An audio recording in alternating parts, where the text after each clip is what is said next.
क्या आपने कभी सोचा है फ्रेंड्स कि बेसन में दूध घोलकर हम बहुत ही गजब की रेसिपी बना सकते हैं।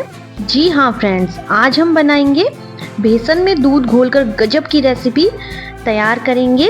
यह मार्केट में बहुत ही ज़्यादा महंगी मिलती है और यकीन मानिए दोस्तों, अगर आपने इसे एक बार बना लिया तो आप इसे बार बार बनाना चाहोगे और इसका टेस्ट तो गजब का ही आने वाला है। जो भी खाएगा वो आपकी तारीफ करते नहीं थकेगा।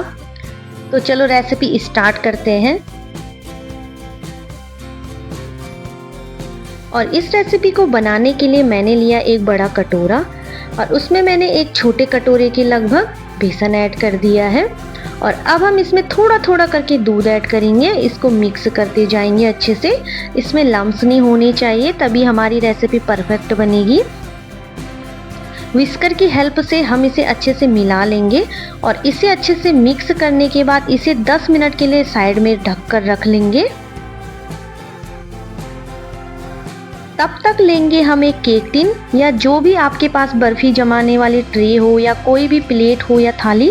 मेरे पास मिठाई का डब्बा था तो मैंने उसी पे घी लगाकर इसे अच्छे से ग्रीस कर लिया और थोड़े से ड्राई फ्रूट्स कट करके ऐड कर दिए हैं।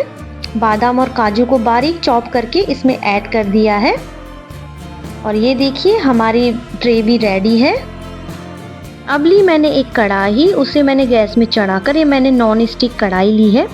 और अब कढ़ाई में हम घी रखेंगे और जैसे ही घी गर्म हो जाएगा हम इसमें बेसन ऐड कर लेंगे। इसे हम एक बार अच्छे से चला लेंगे और फिर कढ़ाई में डाल लेंगे और इसे हमें अच्छे से चलाना है। जैसे जैसे हम इसे चलाते जाएंगे बेसन घी को अच्छे से सोखता जाएगा और इसे हमें अच्छे से भून लेना है। इस पे कच्चापन नहीं रहना चाहिए, वरना हमारी रेसिपी अच्छी नहीं बनेगी। हम इसे जितना चलाते जाएंगे वो इस तरह से होता जाएगा। ये देख सकते हैं आप लोग, पहले ये बिल्कुल सूख चुका था, अब देखिए।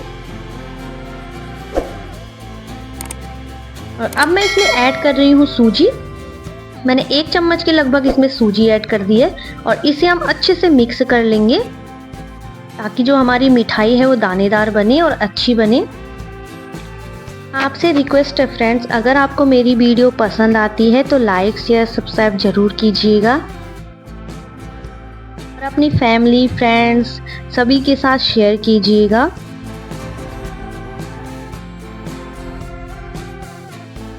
और इस मिठाई को और भी लाजवाब बनाने के लिए मैंने इसमें 1 चम्मच के लगभग मिल्क पाउडर ऐड कर दिया है।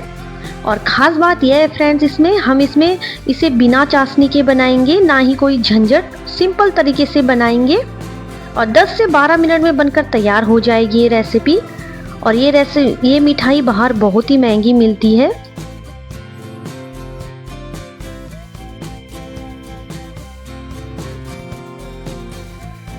अब मैं इसमें ऐड कर रही हूँ चीनी स्वाद अनुसार। मैंने 2 से 2.5 चम्मच के लगभग चीनी ऐड कर ली है और इसे हमें अच्छे से मिक्स कर लेना है। ये देखिए, आप देख सकते हैं कि मिठाई का कलर भी चेंज होने लग गया है।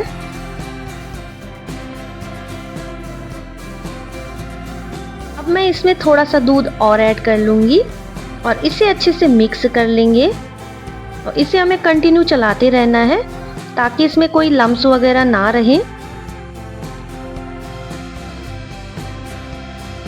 इसे 2 से 3 मिनट चलाने के बाद ये इस तरह से हो जाएगा। ये देखिए, और ये घी छोड़ने लग गया, इसका मतलब ये बन चुका है। ये देखिए इकट्ठा होने लग गया। इसमें मैंने थोड़े से ड्राई फ्रूट्स भी ऐड कर दिए थे। ये देखिए घी भी छोड़ने लग गया, आप देख सकते हैं। और अब हम गैस की फ्लेम को बंद कर लेंगे।